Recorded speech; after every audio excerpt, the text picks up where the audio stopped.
کچھ دنوں پہلے کی بات ہے، میں حضرت مولانا یحییٰ عباسی دامت برکاتہم کے مدرسہ دارالعلوم اسلامیہ جتوئی ضلع مظفر گڑھ میں تھا۔ وہاں پر مجھ سے ایک اسکول کے پرنسپل تھے، ان کے ساتھ 3-4 کولیگز اور تھے، وہ ملنے آئے۔ مجھے کہنے لگا مفتی صاحب ہم آپ کو فالو بھی کرتے ہیں، انٹرنیٹ پر آپ کو سنتے بھی ہیں، آپ ہمیں بہت اچھے لگتے ہیں، ایک بات ہے کیا یہ جمعیت علماء سے آپ کو کیا لینا دینا ہے؟ آپ جب یہ بات کرتے ہیں ہمارا دل دکھتا ہے فلاں فلاں۔ میں نے کہا مسئلہ کیا ہے بتائیے، معاملہ آپ کیا؟ کہتے ہیں آپ عمران خان کی مخالفت میں بات کرتے ہیں، یہ سیاسی باتیں چھوڑ دیں ادھر۔ میں نے وہاں ان سے 5 باتیں کی ہیں، آپ سے ایک بات کرتا ہوں۔ میں نے ان 5 باتوں کے بعد یقین مانیے ہائی کوالیفائیڈ لوگ تھے، ایک پروفیسر تھا، ایک پرنسپل تھا اسکول کا، 18-19 گریڈ کے آدمی تھے، لیکن ایک مولوی کے سامنے ان کی زبانیں ایسے بند ہوئی جیسے بند ہونے کا حق تھا۔ وہ اٹھتے ہوئے یہ لفظ بولے کہ واقعی ہمارے پاس جواب نہیں ہے، ٹھیک ہے ہم اپنی فی الحال جماعت نہیں چھوڑتے، لیکن اس نتیجے پر آ گئے ہیں کہ دلائل آپ کے پاس بھی ہیں۔ میں نے انہیں کہا کہ جب آپ کے پاس دلیل کا جواب نہیں ہے تو پھر چھوڑ دو نا، نہیں ہم تھوڑی کوشش کریں گے۔ میں نے کہا چلو آپ کر لیں۔ وہ بات کیا تھی؟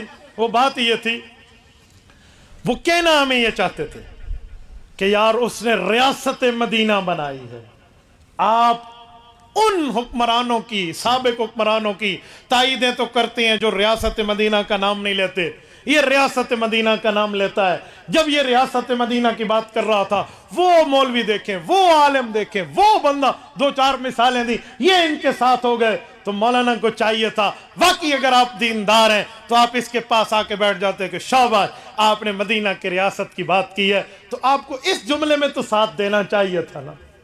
میں نے کہا جی آپ نے بات پوری فرما لی ہے یا کچھ اور رہتا ہے؟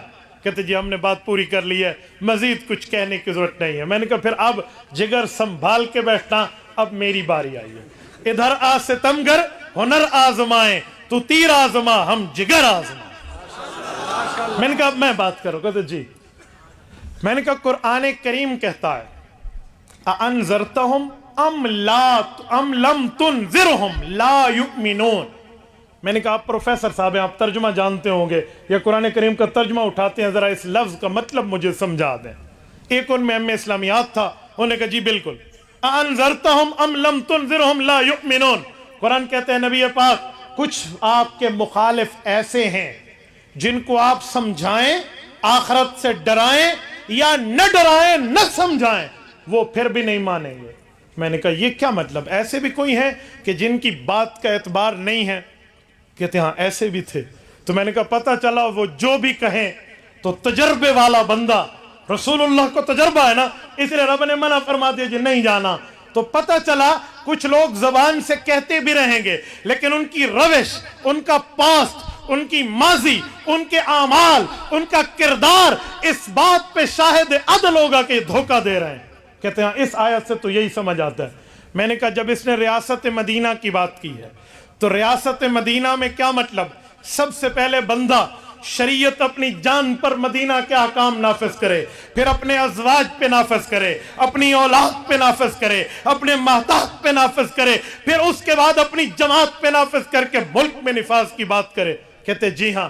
میں نے کہا مجھے بتائیں ریاست مدینہ کے احکام میں کوئی ایک حکم بتائیں، ایک حکم بتائیں جو اس نے اپنے 6 فٹ کے جسم پہ نافذ کیا ہو۔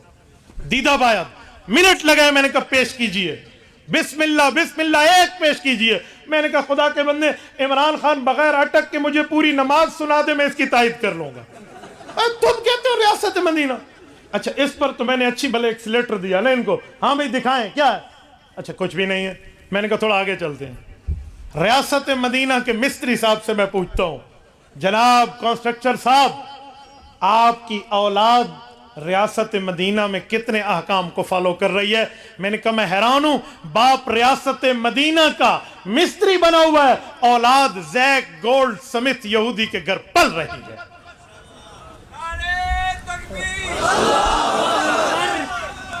جمعیت علماء اسلام جناب مفتی عبدالواحد قریشی صاحب، نعرہ تکبیر۔ میں نے کہا کیا ریاست مدینہ ہے؟ نمبر 3، اس جماعت میں کتنا اسلام نافذ ہے، کتنی ریاست مدینہ کے احکامات نافذ ہیں؟ کسی ایک جگہ مجھے دکھا سکتے ہو کوئی ایک پروگرام جو گانے بجانے سے خالی ہو؟ مولانا کی زبان میں کہوں باجوں اور باجیوں سے خالی ہو؟ ہاں کوئی ایک دکھائیں کہاں ہے ریاست مدد؟ یعنی یوں میں چلتا گیا، چلتا گیا آگے، 3 4 5 باتیں میں نے انہیں سمجھائیں. یقین مانیے جسے کہتے ہیں نا کہ ٹکے گا بھی کوئی جواب نہ ہو، بندہ ہگا بکا ہو جائے.